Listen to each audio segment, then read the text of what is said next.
Hoje vamos considerar o Salmo 125, o salmo que apresenta uma maravilhosa promessa para o povo de Deus. Para o povo de Deus no passado e para o povo de Deus hoje, nos nossos dias. O salmista se utiliza de uma metáfora que devemos dizer assim, uma metáfora geológica, uma metáfora geográfica. Ele fala dos montes, da imutabilidade dos montes, da permanência dos montes. Vamos ver os versos 1 e 2. Os que confiam no Senhor são como o monte Sião, que não se abala, mas permanece para sempre. Como estão os montes à roda de Jerusalém, assim o Senhor está à volta do seu povo, desde agora e para sempre. Veja, o salmista estava falando de Jerusalém, que estava edificada sobre um monte, e um monte que permanecia para sempre. E hoje, praticamente 3.000 anos depois, quando foi escrito esse salmo, nós ainda podemos ver Jerusalém lá. Podemos ver Jerusalém permanente, porque os montes Sião, o monte ela foi construída. Os montes que estão em volta de Jerusalém permanecem para sempre. O salmista usa essa metáfora para dizer da imutabilidade, da boa vontade de Deus para com o povo, da permanência constante do Senhor junto com o seu povo. Veja, isso nos dá o quê? Isso dava ao povo de Israel e dá a nós hoje segurança. Vou ler um parágrafo da nossa lição. Ao contrário dos montes governados pelos ímpios, que são lançados no mar, conforme Salmo 46:2, a impressionante durabilidade do monte sobre o qual Jerusalém foi construída inspira confiança.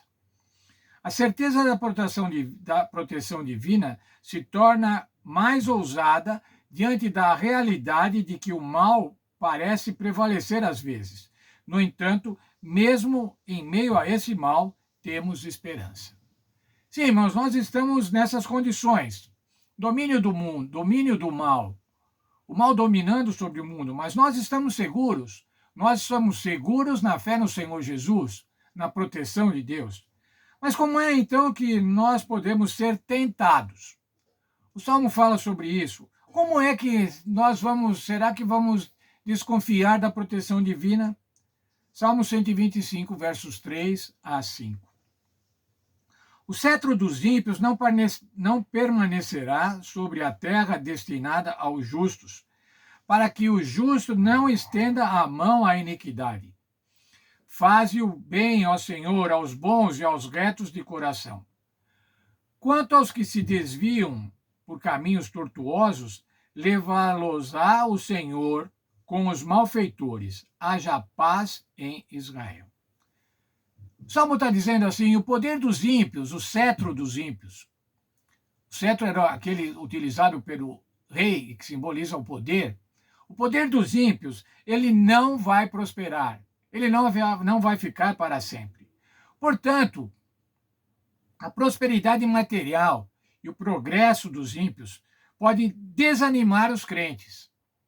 Olha, irmãos, os crentes olham os ímpios, e tem vários salmos que falam isso. Ele vê o progresso dos ímpios, vê como eles vivem bem, como eles morrem bem, como seus filhos estão bem. Ele pode se desanimar. E agora, então, os crentes podem ser tentados, como diz aqui, para que o justo não estenda a mão à iniquidade. Tentados a praticar a iniquidade, a pecar. Tentados a desviar-se dos caminhos tortuosos. Tentados a adotar uma vida carnal. E nós podemos ver isso, irmãos. Quantos de nós já pensaram, mas eu podia ganhar na Loto, podia ganhar na Mega Sena? Não jogamos, mas às vezes cobiçamos. O que eu faria? Com quanto que eu faria? Cobiçar o que os ímpios fazem. A nossa confiança em Deus, irmãos, deve ser inabalável. Ela deve ser como a segurança geológica das montanhas, que permanece. Eis o chamado para que o povo de Deus permaneça com fé e confiança inabaláveis no Senhor, assim como o Monte Sião é um refúgio inabalável. Ou seja, mesmo quando não entendemos as provações, ainda podemos confiar nas bondades de Deus. Sabe, irmãos, muitas vezes, mas muitas vezes, nós não entendemos os acontecimentos. Não entendemos como que os justos, os crentes, são afligidos.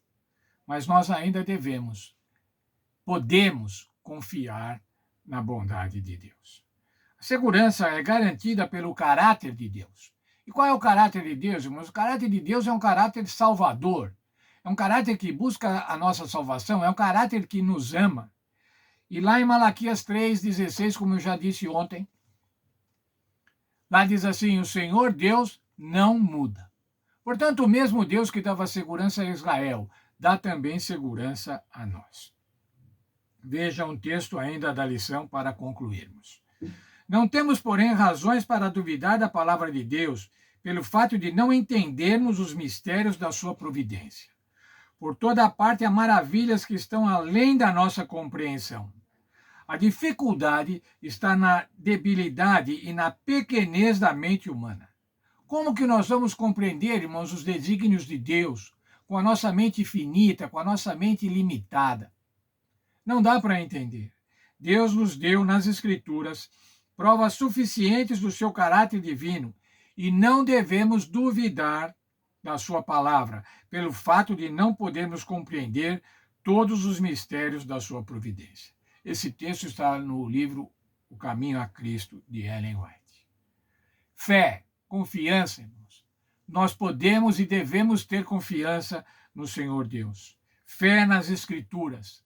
Fé na palavra de Deus que orienta a nossa vida. Fé na palavra de Deus que registrou esses fatos, esses eventos, esses salmos, para que nós pudéssemos aprender. Fé em Deus e no Espírito Santo, que preservou essa palavra para que a gente pudesse ter hoje. Que Deus nos abençoe, irmãos, nós que temos tanta liberdade para estudarmos a palavra de Deus, para pregarmos a palavra de Deus, para vivermos segundo a vontade de Deus. Que Deus nos abençoe, irmãos, para que a gente possa aproveitar da palavra de Deus, aproveitar da liberdade que temos e desta forma vivermos e testemunharmos do plano de salvação de Deus. Nós devemos ser, irmãos, como o monte de Sião, que não se abala diante das intempéries, não se abala diante das provações. Deus abençoe cada um de nós.